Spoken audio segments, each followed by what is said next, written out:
안녕하세요. 여러분 혹시 기억하시나요? 젊은 시절 가슴 뛰던 그 사람을, 함께 걷던 골목길, 함께 나눴던 작은 약속들, 그리고 이루지 못한 꿈들. 살다 보면 참 많은 사람을 만나죠. 그중엔 평생 잊지 못할 사람도 있고 시간이 지나면서 자연스레 멀어지는 사람도 있습니다. 어떤 이별은 우리가 선택한 것이고 어떤 이별은 어쩔 수 없는 상황 때문이기도 합니다. 그런데 말이죠. 수십 년이 지나 우연히 다시 만난 그 사람이 여러분이 기억하던 그 사람과는 조금 다르다면 어떨까요? 아니, 더 정확히 말하면 그 사람은 변하지 않았는데 여러분이 알고 있던 진실이 사실은 진실이 아니었다면요? 오늘 들려드릴 이야기는 실제로 있었던 일입니다. 72세 박영수 어르신의 이야기인데요. 60년 만에 첫사랑을 다시 만난 이야기입니다. 그런데 이 재회는 단순히 옛 추억을 되새기는 따뜻한 만남으로 끝나지 않았습니다. 그 속에는 60년 동안 아무도 몰랐던 충격적인 비밀이 숨어 있었거든요. 이런 따뜻하고 때로는 가슴 뭉클한, 그리고 때로는 우리 인생을 다시 생각하게 만드는 이야기들이 궁금하시다면 지금 구독 버튼과 좋아요 버튼 꾹 눌러주세요. 여러분의 응원이 이런 의미 있는 이야기를 계속 만들어가는 큰 힘이 됩니다. 자, 그럼 이제 시작해볼까요? 박영수 씨는 서울 종로 3가 골목 안쪽에서 작은 시계 수리점을 운영하고 계십니다. 벌써 40년째 같은 자리에서 같은 일을 하고 계시죠. 손님들은 대부분 단골입니다. 요즘 젊은 사람들은 시계가 고장나면 새로 사지 수리를 맡기는 경우가 드물거든요. 하지만 영수 씨는 이 일이 좋습니다. 멈춰버린 시계에 다시 생명을 불어넣는 일. 마치 시간을 되돌리는 것 같아서 좋다고 하시더군요. 아내와 사별한 지 5년이 지났습니다. 자식들은 모두 출가해 각자의 삶을 살고 있고 이제 영수 씨는 혼자입니다. 외롭냐고요? 글쎄요. 영수 씨는 이렇게 말씀하셨습니다. 외로움이란 게 익숙해지면 그것도 일상이 되더라고요.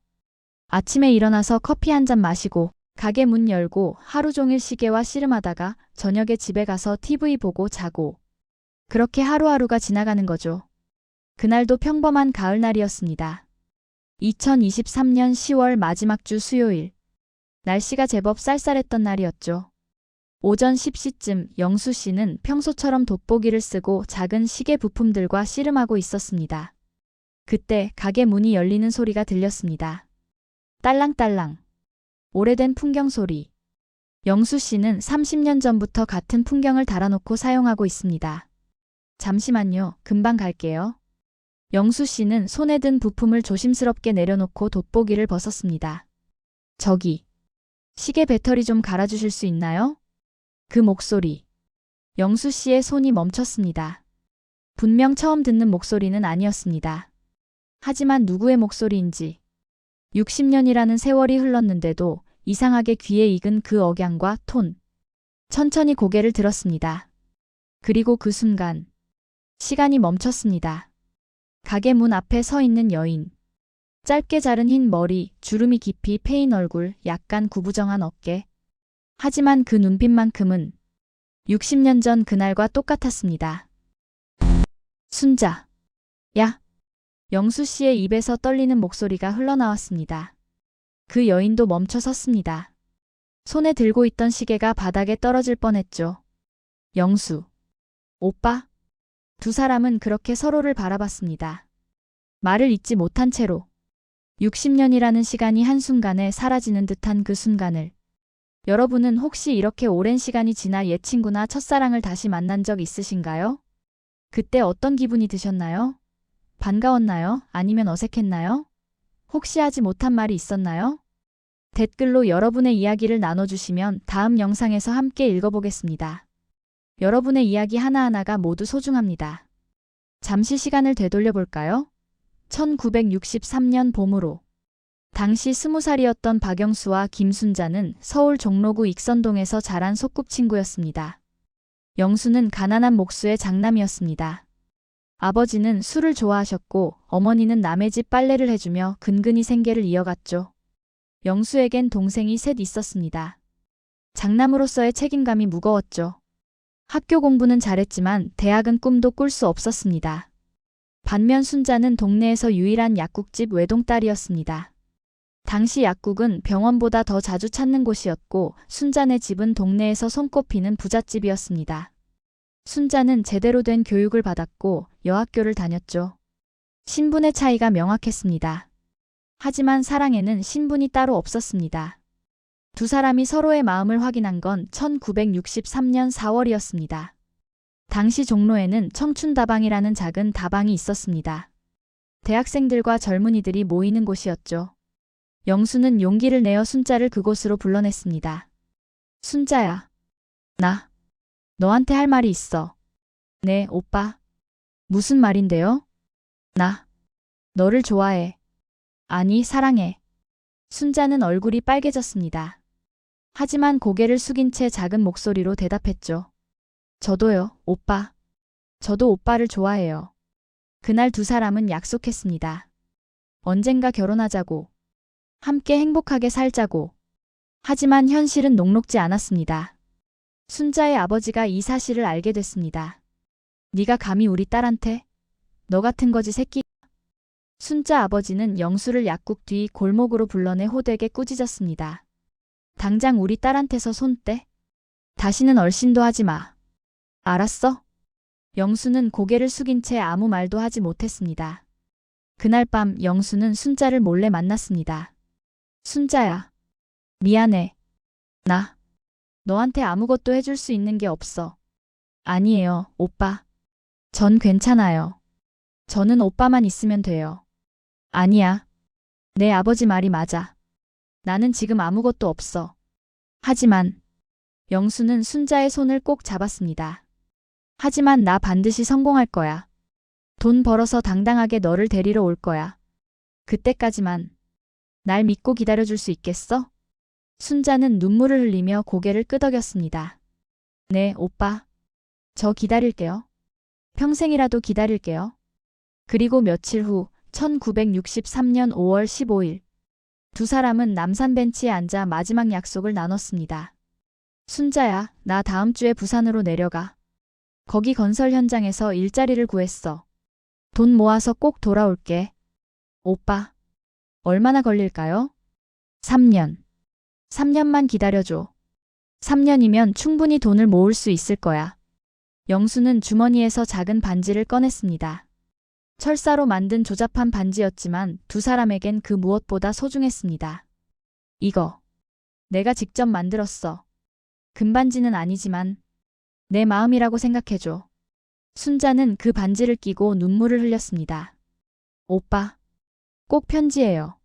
제발, 저를 잊지 말아요. 당연하지. 매주 편지 쓸게. 너도 써줘. 네, 오빠. 약속해요. 두 사람은 해가 지는 남산에서 오랫동안 서로를 안고 있었습니다. 그것이 두 사람이 함께한 마지막 순간이었습니다. 여러분도 혹시 이런 약속을 해본 적 있으신가요? 조금만 기다려줘. 반드시 돌아올게. 그 약속 지켜졌나요? 아니면 시간이 흐르면서 흐릿해졌나요? 영수는 약속대로 부산으로 갔습니다. 그리고 매주 빠짐없이 편지를 썼습니다. 건설 현장에서의 힘든 일상, 순자에 대한 그리움, 그리고 꼭 성공해서 돌아가겠다는 다짐을. 하지만 답장은 오지 않았습니다. 처음 한 달은 그럴 수 있다고 생각했습니다. 바쁘겠지, 금방 올 거야. 두 달이 지나도 답장이 없자 걱정이 되기 시작했습니다. 혹시 아픈 건 아닐까?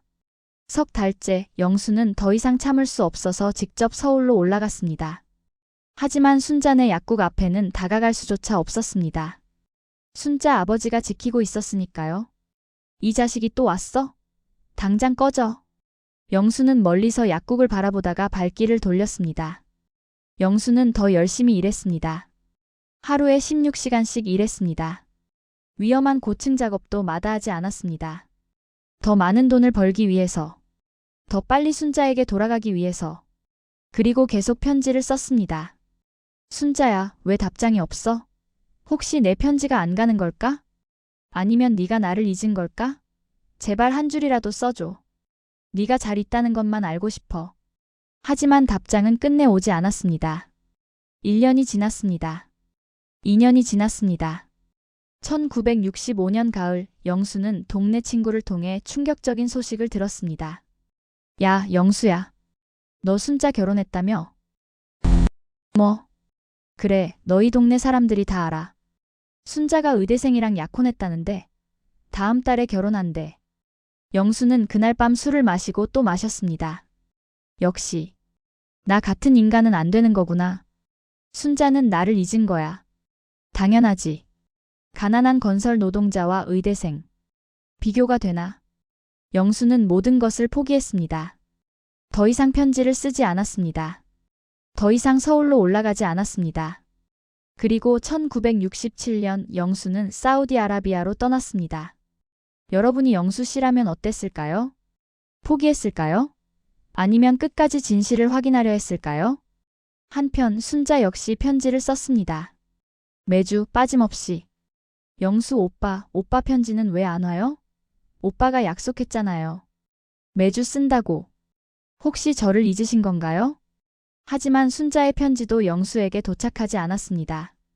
처음에는 영수가 바빠서 그런 거라고 생각했습니다.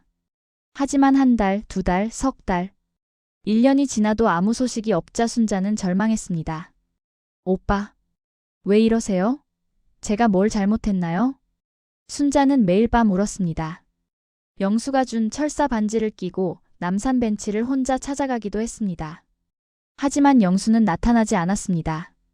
그리고 1965년 봄 순자의 아버지가 선을 보라고 강요했습니다. 순자야, 이제 그만 잊어라. 그 남자는 너를 버린 거야. 안 그러면 왜 연락이 없겠니? 아니에요, 아버지. 오빠는 그런 사람이 아니에요. 그만해. 다음 주 일요일에 의대생 만나러 가자. 좋은 사람이야. 순자는 거부했지만 결국 아버지의 뜻을 거스를 수 없었습니다. 그렇게 선을 보고 약혼을 하고 결혼 날짜까지 잡혔습니다. 하지만 결혼식 일주일 전, 순자는 모든 것을 취소했습니다. 아버지, 저 못해요. 전 영수 오빠가 아니면 안 돼요. 이 미련한 거사? 그 남자는 너를 버렸다고. 아니에요. 저는 오빠를 믿어요. 분명 무슨 이유가 있을 거예요. 순자는 결혼을 거부했고 그 때문에 동네에서 이상한 소문이 돌기 시작했습니다. 하지만 순자는 개의치 않았습니다. 그저 영수를 기다렸습니다. 1년, 2년, 3년, 10년, 20년, 60년. 여러분은 누군가를 그렇게 오래 기다려본 적 있으신가요? 순자 씨의 마음이 이해가 되시나요? 세월은 흘렀습니다. 영수는 사우디에서 10년을 보낸 후 한국으로 돌아왔습니다. 1977년 35의 나이로. 돈은 좀 모았습니다. 하지만 순자는 이미 결혼했다고 들었고 자신도 이제 새 삶을 시작해야 했습니다. 중매로 한 여인을 만났습니다. 착하고 순수한 사람이었죠. 순자만큼 사랑할 순 없겠지만 이 사람에게 최선을 다하자. 영수는 결혼했고 두 딸을 낳았습니다. 아내에게 잘해주려고 노력했습니다. 하지만 마음 한구석에는 늘 순자가 있었습니다. 순자는 결국 결혼하지 않았습니다. 아버지의 성화에도 주변의 수많은 소개에도 고개를 저었습니다. 전 괜찮아요. 혼자 사는 것도 나쁘지 않아요. 약국을 물려받아 평생을 그곳에서 일했습니다. 밤마다 영수가 준 철사 반지를 꺼내보며 눈물을 흘렸습니다. 오빠, 왜 저를 버리셨어요? 제가 뭘 잘못했나요? 순자는 평생 독신으로 살았습니다. 주변 사람들은 이상하게 여겼지만 순자는 개의치 않았습니다. 그저 영수를 기억하며 그리워하며 하루하루를 살았습니다. 그리고 60년이 흘렀습니다. 2023년 10월 시계 수리점에서 두 사람은 우연히 재회했습니다. 순자야, 정말 너 맞지? 오빠, 오빠도 여기 계셨네요. 두 사람은 한참을 서로를 바라보기만 했습니다. 말문이 막혔습니다. 무슨 말부터 해야 할지 알 수 없었습니다. 60년의 시간이 두 사람 사이에 흐르고 있었습니다. 저기, 앉으실래요? 차라도. 네. 고맙습니다. 영수는 가게 뒤편에 있는 작은 테이블로 순자를 안내했습니다. 손이 떨려서 커피를 제대로 탈 수가 없었습니다. 오빠, 이렇게 오랜만에 보니까 어색하네요. 그러게. 60년이나 지났으니 둘 다 늙었습니다. 주름이 깊었고 허리는 굽었고 머리는 하얗게 새었습니다. 하지만 이상하게도 서로를 알아봤습니다. 그 눈빛만은 60년 전 그날과 똑같았으니까요. 순자야, 그동안 어떻게 지냈어? 그냥 살았어요. 오빠는요? 나도 그냥 살았지. 어색한 침묵이 흘렀습니다. 그리고 영수가 조심스럽게 물었습니다. 그때 왜 답장을 안 보냈어? 내가 그렇게 편지를 많이 썼는데. 순자가 놀란 듯 영수를 바라봤습니다. 네, 무슨 소리예요? 저야말로 오빠가 답장을 안 보냈잖아요. 영수도 당황했습니다. 뭐, 나는 분명히 매주 편지를 썼는데. 저도요. 저도 매주 보냈어요.